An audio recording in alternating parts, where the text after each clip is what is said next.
Good afternoon, and welcome to the eXp World Holdings fourth quarter and full year 2022 earnings fireside chat via live stream and EXPI's campus, our metaverse. My name is Denise Garcia, and I manage investor relations at eXp World Holdings. Today, we will begin our earnings fireside chat with prepared remarks from Glenn Sanford, founder, chairman, and CEO of eXp World Holdings and CEO eXp Realty, followed by a review of the fourth quarter and full year 2022 financial highlights presented by Jeff Whiteside, CFO and Chief Collaboration Officer at eXp World Holdings. Following our prepared remarks, we will open the call to a Q&A session with eXp World Holdings covering analysts and questions submitted to eXp. Let's begin with a review of the forward-looking statements. There will be a number of forward-looking statements made today that should be considered in conjunction with the cautionary statements contained in the company's SEC filings. Forward-looking statements are subject to various risks and uncertainties that could cause our actual results to differ materially from these statements. Forward-looking statements are based on assumptions as of today, February 28, 2023, and the company undertakes no obligation to revise or update them. Please see our filings with the SEC, including our most recently filed annual report on Form 10-K for a discussion of specific risks that may affect our business, performance, and financial condition. As a reminder, today's call is being recorded and a replay will also be made available on eXp World Holdings. Now, for a few logistics and we'll get started. For those of you joining on the eXp campus today, to see all three screens, hit the stage Zoom button to the right of your chat box. To zoom into a specific screen, you could hit the plus icon above that screen. If you happen to see no slides or a gray slide, hit the refresh icon on the top right-hand corner of that screen to correct. While in EXPI's campus, should you need any help or have questions, please enter your comments in the chat box at the bottom on the left, and a member of the team will contact you. On Slido, should you wish to ask a question during our presentation, you can enter your questions by scanning the QR code presented on this screen. Your phone or go to slido.com and type in the event code EXPI. From there, you can submit a question or vote up an existing question by giving a thumbs up if you'd like that question to be asked. This screen will remain up on the left-hand side of the stage. Now I'll turn the fireside chat over to Glenn and Jeff before I open the call to questions. Hey, thank you, Denise. Thank you everyone for attending here as well. First and foremost, as many of you know, eXp World Holdings is primarily a residential real estate brokerage, which I founded a little over 13 years ago, close to 13 and a half years ago, on behalf of our agents who also are our shareholders. And in a little bit, I'll be sharing a bit on how we're continue to drive this mentality through our organization through the use of NPS and a new term that we referred to as earned growth rate. I think it's important to understand that in the context of being a long-term shareholder, even though obviously today we're going to be talking a little bit about our past results, but our continued focus on the agent value proposition, I think, is what's most important when you think about future results.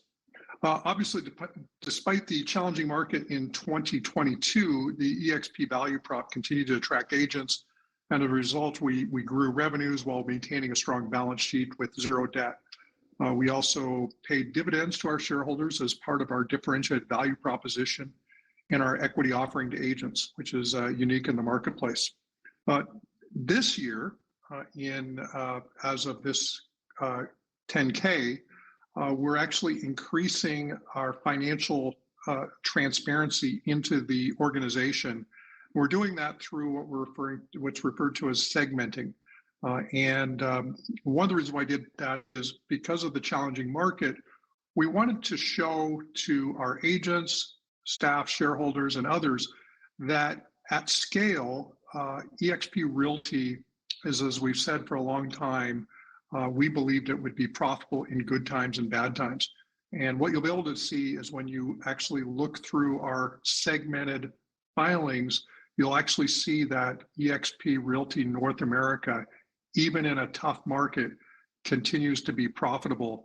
and you're also able to see how we're actually investing into other markets, international others, which you'll be able to certainly see as well. So when we started in eXp Realty, we introduced to the marketplace an agent-centric cloud-based model, which had significantly lower costs, as well as high agent engagement and support.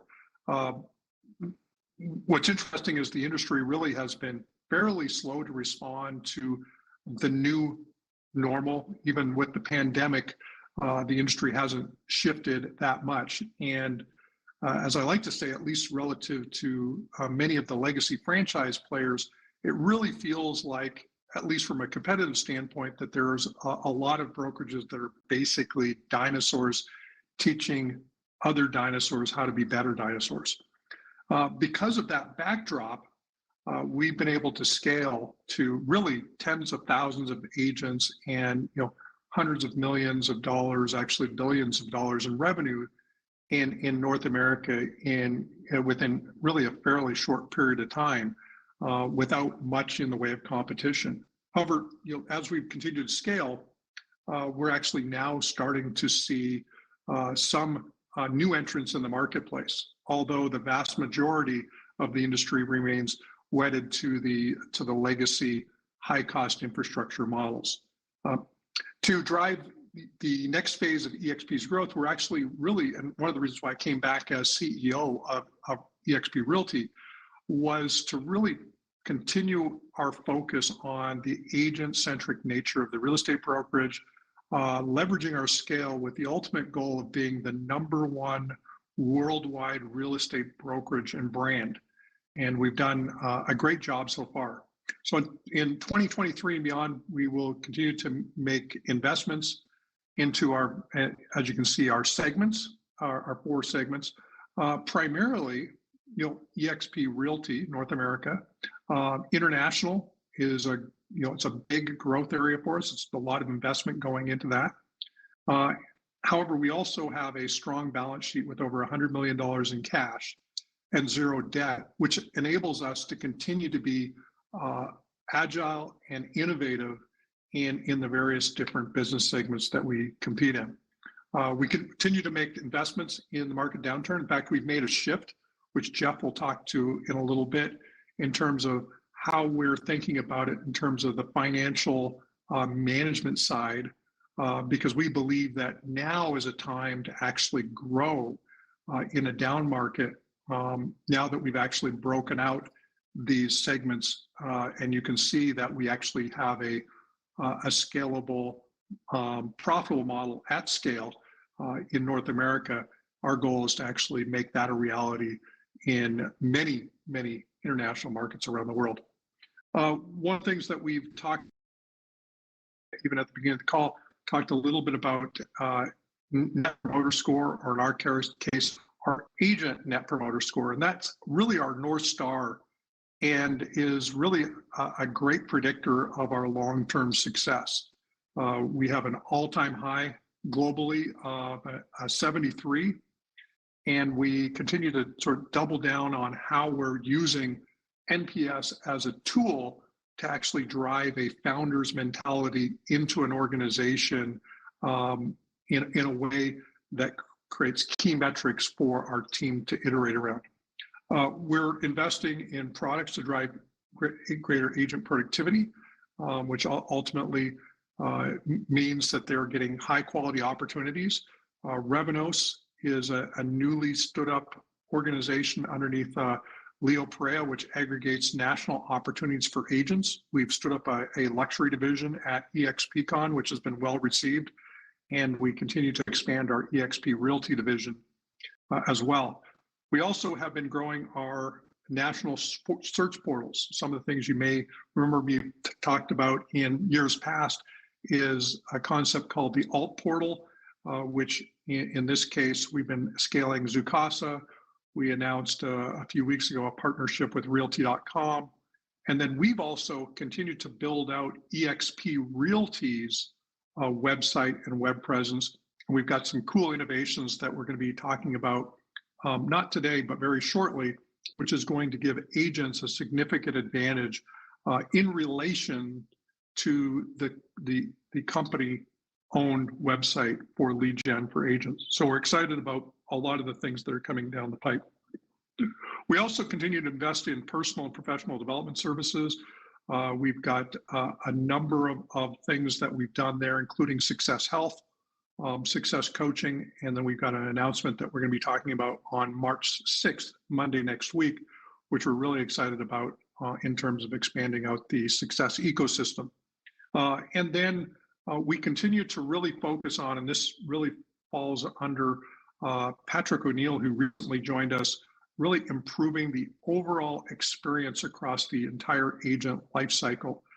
We've been improving the onboarding, training, mentorship processes. We've enhanced payment processing.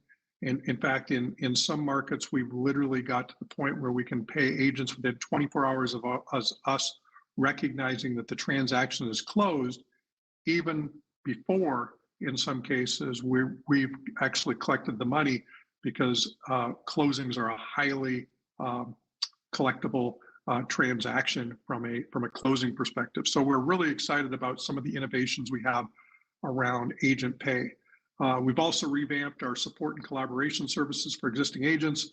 We've launched a express care desk and next generation squads in local markets. So we're actually driving more and more into the local markets. We've also focused on new global capabilities with teams focused on around the world 24/7 support. And so those are other things that we're focused on. Virbela, one of the things we continue to do is invest there, because that's the single enabling technology that's allowed us to grow. And in fact, you're here in one of the many Virbela campuses that we maintain for various purposes for the shareholder meeting today.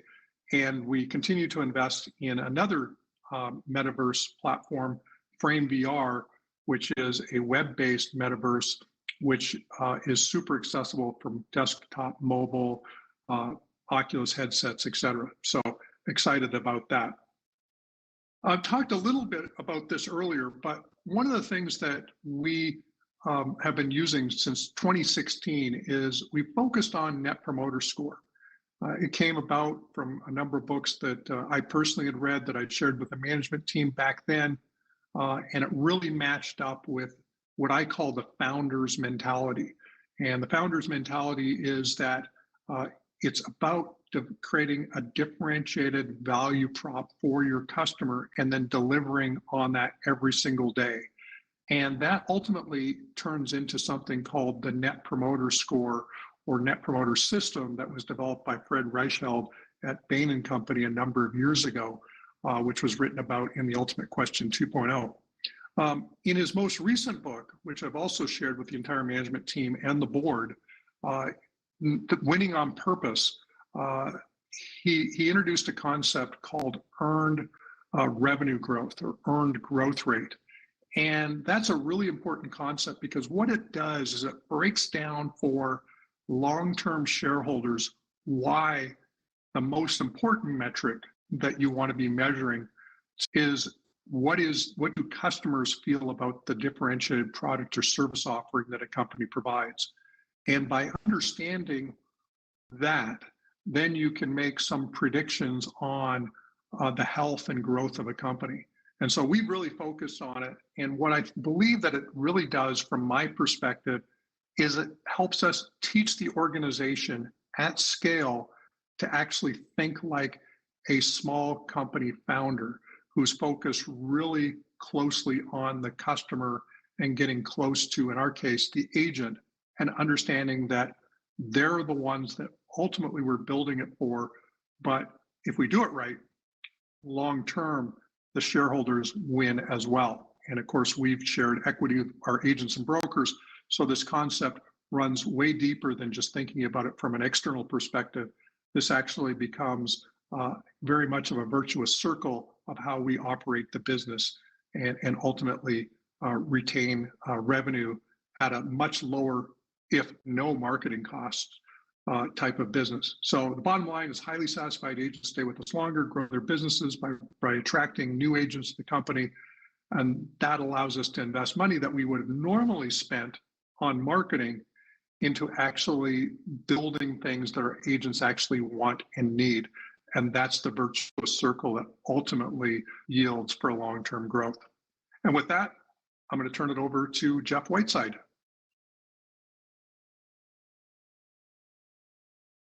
All right. Well, thank you very much, Glenn, and thank you, Denise.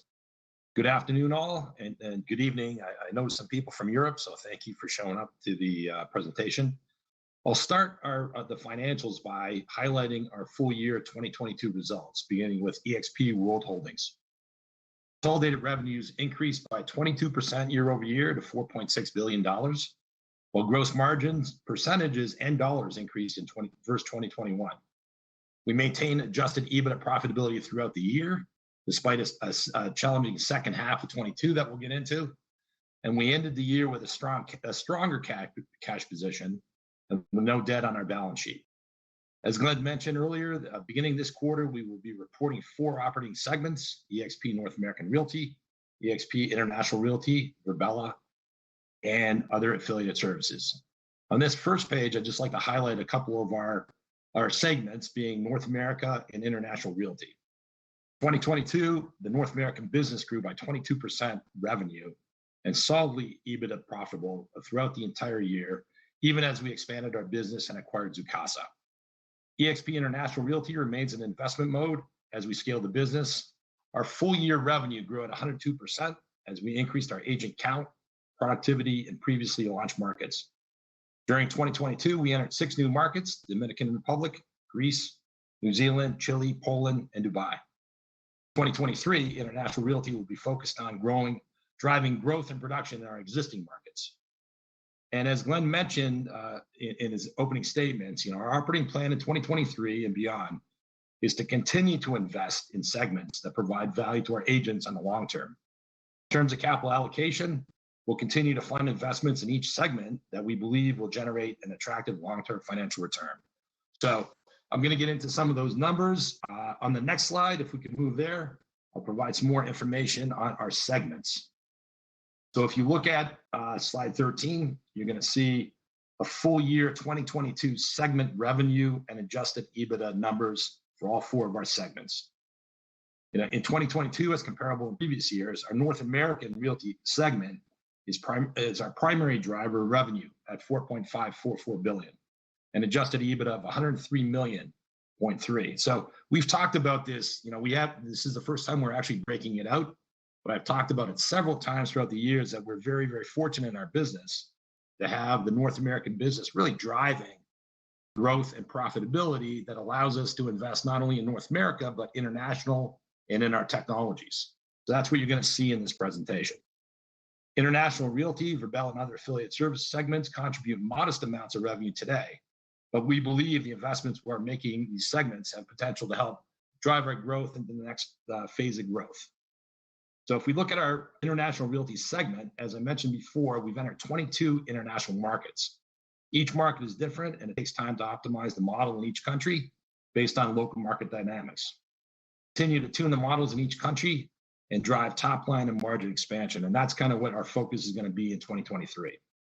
In Virbela, as Glenn mentioned, we're making investments to support a collaboration-centric cloud business model. I mean, I've talked about this since I got here. It blows me away how productive and how well this platform works to help us grow and service our agents and our employees. The other part of the Virbela product is Frame, and so that's that's a web-based software solution that we're generating as we speak, and I think that's going to be on the commercial side. We also generate revenue in Virbela from third-party enterprises who license our technology and operate their businesses on our platforms. Lastly, our other affiliate services segments.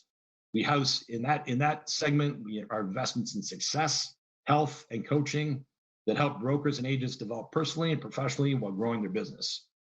eXp agents represent one of our largest pool of brokers and agents in the industry, and we are focused on leveraging that scale to build high margin ancillary revenue streams.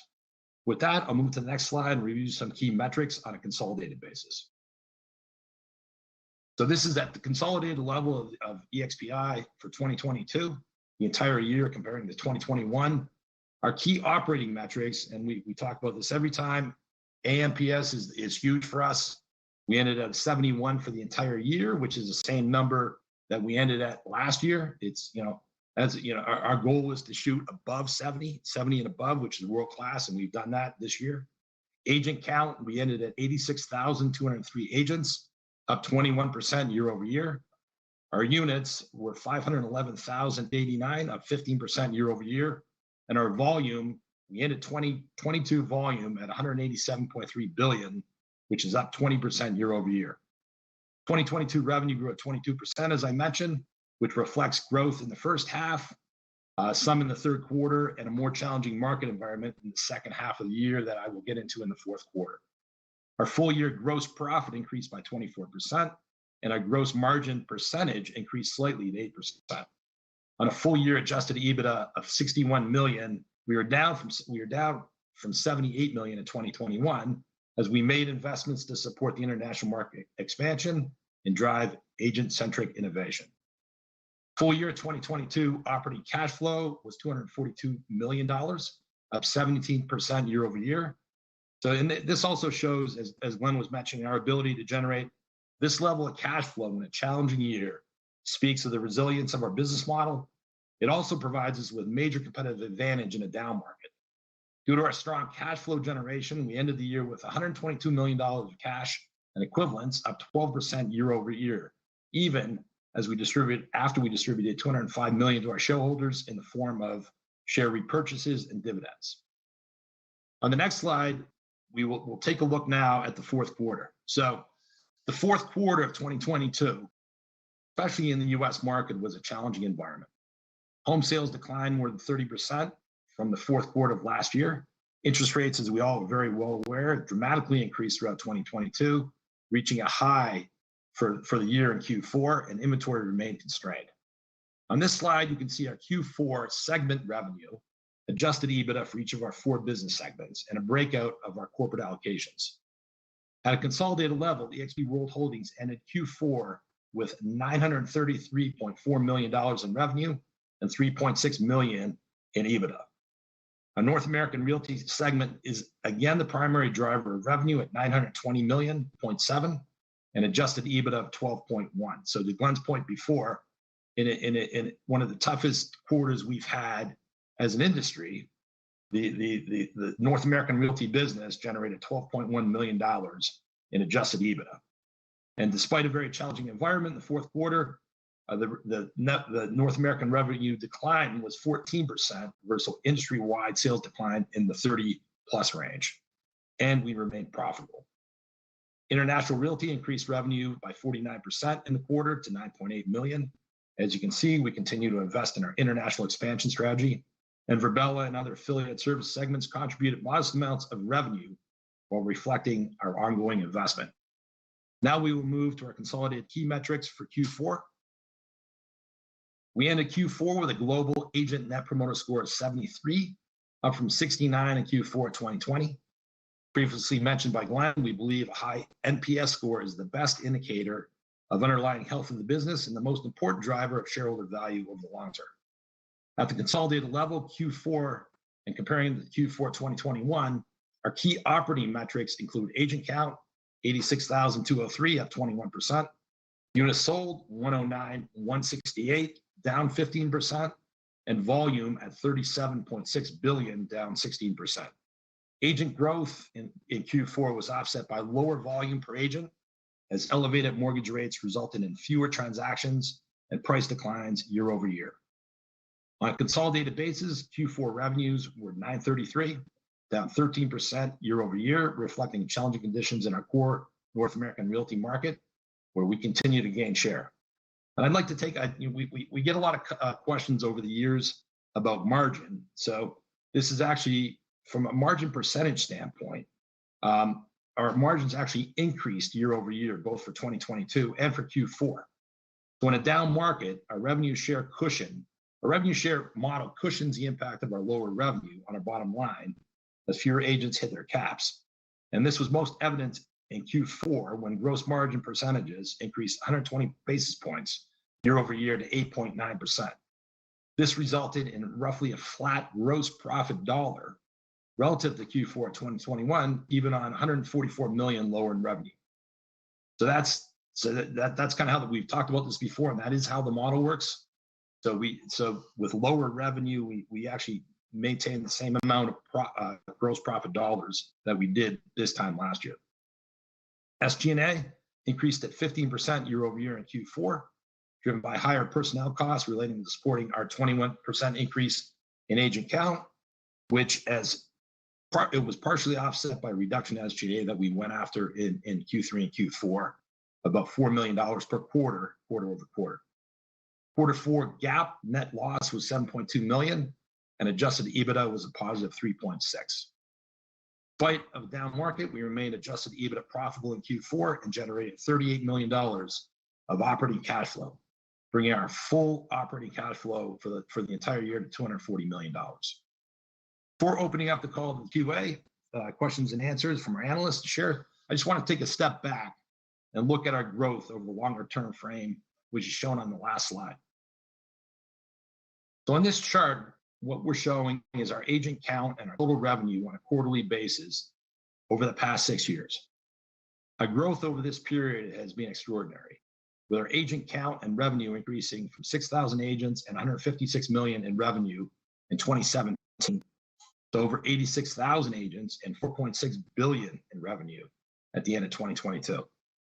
Our focus on agent satisfaction has clearly paid off over the long term, and that is why we're doubling down on agent-centric innovation to drive our next phase of growth at eXp. With that, I'll turn it back to Denise and begin the Q&A portion of the call. Thank you, Denise. Great. Thanks, Jeff. I'll kick off with a few questions to you and to Glenn before we open the call to our covering analysts. First, I'll start with you, Glenn. You've broken out international from North America Realty for the first time. Can you just talk a little bit about the international opportunity? Yeah, so international is really what we found, having now been growing internationally outside of North America, specifically the US and Canada, since 2018, 2019, when we opened up the UK and Australia, is that the value prop that we developed here translates very well when we go to international markets. We've added 22 different international markets to EXP, and we, internally, though we don't break it out yet, I think a couple of those markets are actually profitable internally, and we expect that more will be profitable over time. Each country is a little bit different. They're almost like, in some countries are smaller than small states in the United States. So each country is going to have a little bit different mix. But as we continue to grow out the marketplace, we think that international is going to be, and again, at scale, when we get to scale internationally, will be as big or bigger than North American Realty, just because there technically is more agents on lower good financial terms with their brokerages internationally than there is domestically. So there's a bigger opportunity to help agents, create businesses inside of the business as we expand. And we're seeing that. I mean, I was on calls earlier today, the UK last week, Australia, and we're always talking with agents in markets around the world, and the business model translates. Great. Okay. Just one more for you. What do you see for the industry this year in 2023? Well, my crystal ball broke years ago. So we think that the industry is going to be challenged for the balance of 2023 for the most part. We think that there's probability that Q4 will be better than Q4 last year, partially because Q4 this last year was a really tough quarter. But we're expecting that Q1 as an industry will be lower than Q1 last year, and same thing with Q2. And Q3 is a little bit of a toss-up. We're our internal numbers suggest that it'll actually be a little bit more challenged than Q3 last year, but it could go either way in the way we're looking at Q3. Okay, great. And Jeff, just one for you before I open it up to the analysts. How are you thinking about allocating costs and investments as you move forward into 2023?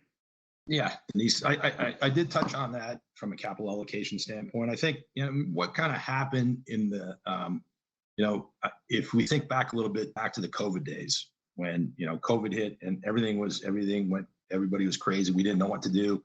We did a lot of actions right away. It's not the same situation with COVID. I'm not saying that at all. What I'm saying is that we're going to be very thoughtful. All right. So that's why we broke out the segmentation, and we're focused on growing our North American business. We're focused on investing in our other investments. So we talked last year. I talked last year, and we talked about getting back to that $80 million per quarter target on SG&A. And as the team has got together and as Glenn has come back into our business, I mean, we're thinking more strategically.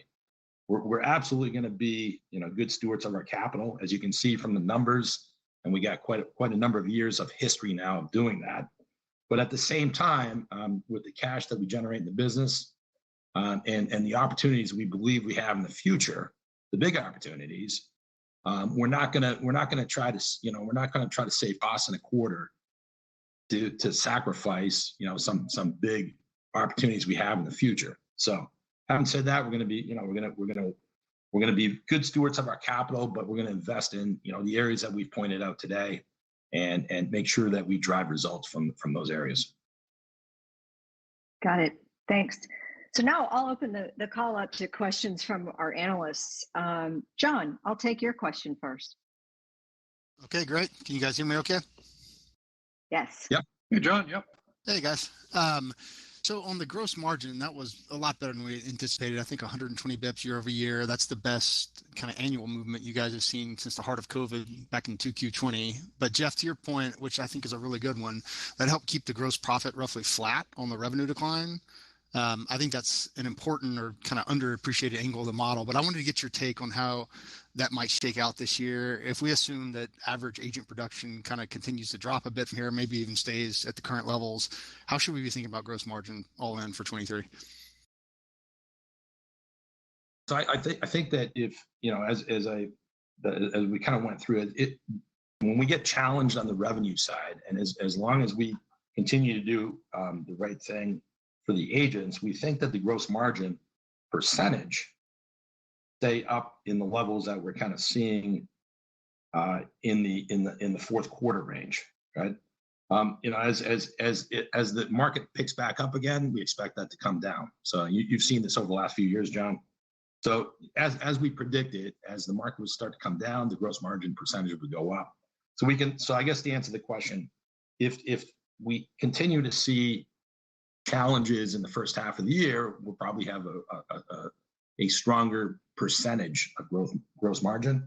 And as the business picks up again, which it will over time, that percentage will lower as the volume comes through the system. Okay, that's helpful. And then, I think that's probably upside to a lot of investors' models as far as the gross margin. But on the OpEx side, it sounds like you'll continue to invest pretty heavily here. I guess consistently about 93 to 96 million is what you've seen on each quarter, the last 3 quarters of total, G&A and marketing spend. How should we think about that going forward? Is that a pretty good quarterly run rate? It is in that range. Yeah. So we don't have a plan to blow out expenses at all on the SG&A side. What we're going to be doing is we're working on productivity in a big way, so that the same kind of range that we saw this year is kind of at this point in time the kind of range that we're looking at for 2023. Okay, that's helpful. I appreciate the time, guys. Yeah. Oh, sorry, Glenn. Yeah, and the one thing that I'm coaching the team on, and also I guess investors on, is that we don't want to be boxed into a number if we see opportunities. So for us, when we're looking at, improving the agent experience, say in the UK or Australia or France or wherever, we're going to be making more strategic investments more rapidly than maybe we have in the past. But we also, we're just more, we're not, I don't want the team to feel boxed into numbers that they may have, provided you in a Q&A in a public setting. So just leaving that out there as well. Yeah, that's good clarification. I appreciate that. Thank you, Glenn. All right, we'll move to Tom. Tom, if you're ready. Great. Thanks, guys. Nice to be back in the EXP campus here. A couple, if I could. Maybe, Glenn, first off, or for Jeff, I was hoping you guys could just parse out the net agent addition trends kind of in the U.S. versus international a bit, both in the fourth quarter and kind of maybe so far this year. Are you confident that you're maintaining or gaining agent share in the U.S.? Percentage agent share for sure. Actual agent count is pretty flat the end of Q4 and the beginning of Q1 in North America. I haven't verified the numbers yet, but I've heard that their roster dropped quite considerably since the beginning of the year. But we feel that our percentage share of the market continues to increase, even if our numbers are flat-ish, slightly up, slightly down from flat at the moment. So we've got, I think December we were down a few agents, January maybe the same, February I think we might be up, but we haven't got into the numbers super detailed, but it's very flat for the most part. And the churn, as we've talked about in the past, 4 times the 0 to 2 agent transaction range agents, 4 times as many of those agents are churning out as the agents who are our icon top producers. So, and it's pretty linear. The more productive they are, the more they're staying with us. And so the majority of the agents that we are losing are agents who are fundamentally looking for other employment outside the real estate industry. That's great. That's really helpful. Thanks. Maybe then just one on international. Can you what we should expect in terms of like the overall direct and consolidated EBITDA in 2023 as it relates to international?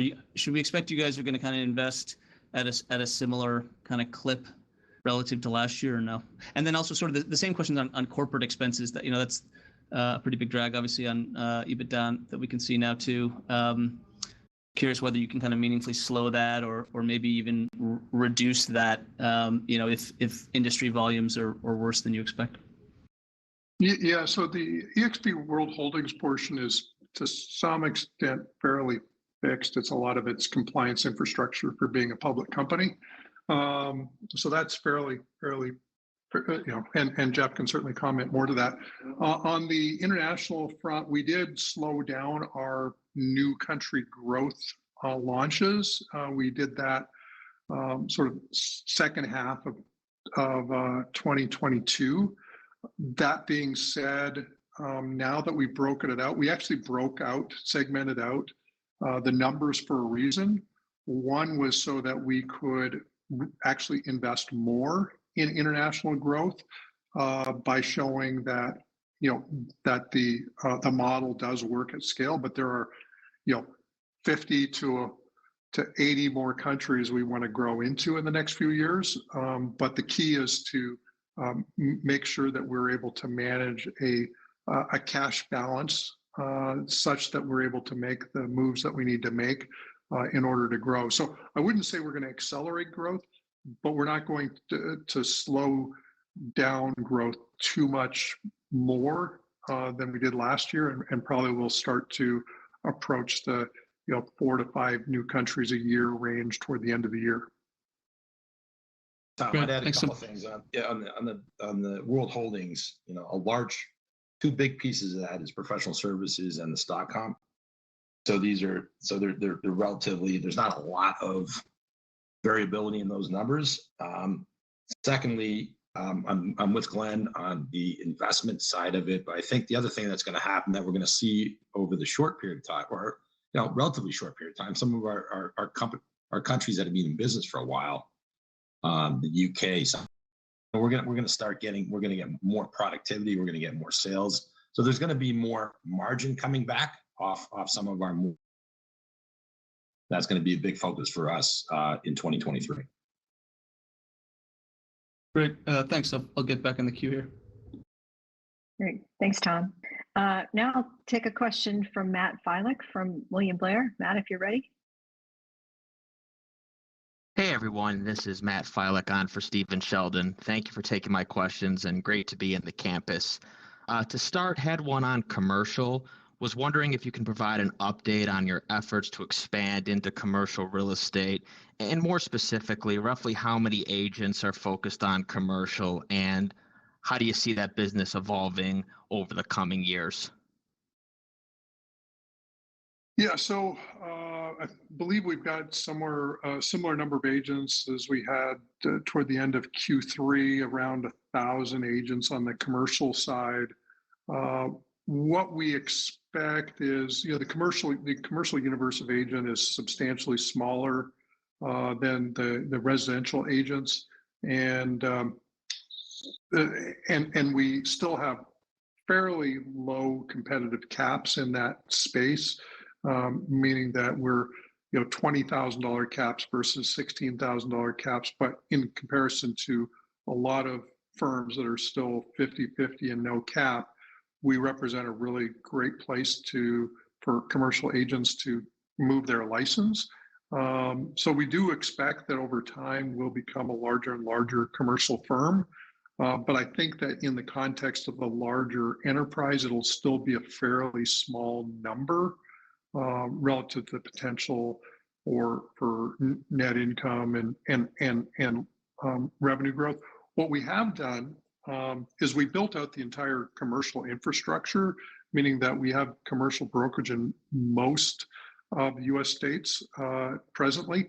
We've actually started a referral brokerage where agents can, if they're not in active production, they can actually move their license to the referral brokerage, which is actually housed underneath the commercial brokerage. And there's some technical MLS and NAR reasons. They're not members of NAR, so they don't have the $1,000+ a year that they need to spend there. They're not typically members of the MLSs per se, so there's not MLS dues. So it's less expensive for an agent to hang their license there, but they can still refer out real estate transactions. So we're building out this extra layer, and we're looking at other things that layer can be supportive of the overall brokerage.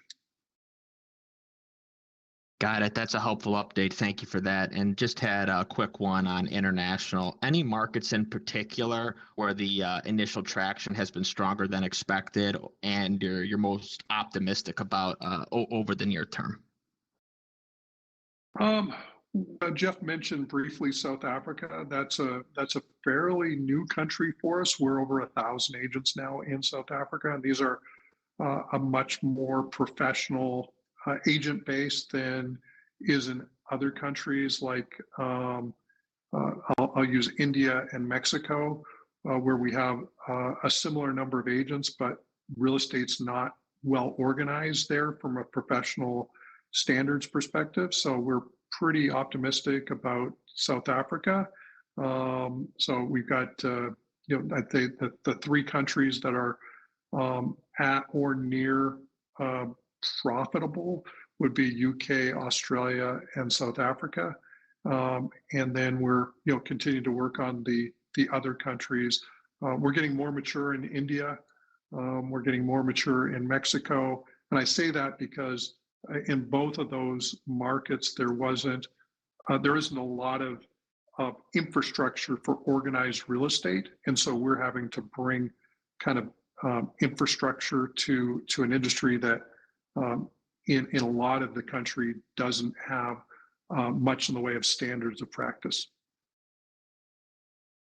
Got it. Thank you, Glenn and Jeff. I'll jump back in the queue. That's it for me. Great. Thanks, Matt. Now I'll move over to Slido and we'll take some questions from the audience for you, Glenn and Jeff. I'll take the first one.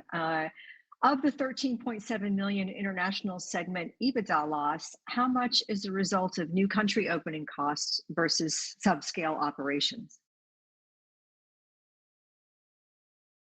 It's a good question. Yeah, I mean, it is a good question. I'd say most of the 13.7 is investment in opening up the new countries. And actually, I think one of the learnings we've had is that it has taken a little more time than we originally anticipated.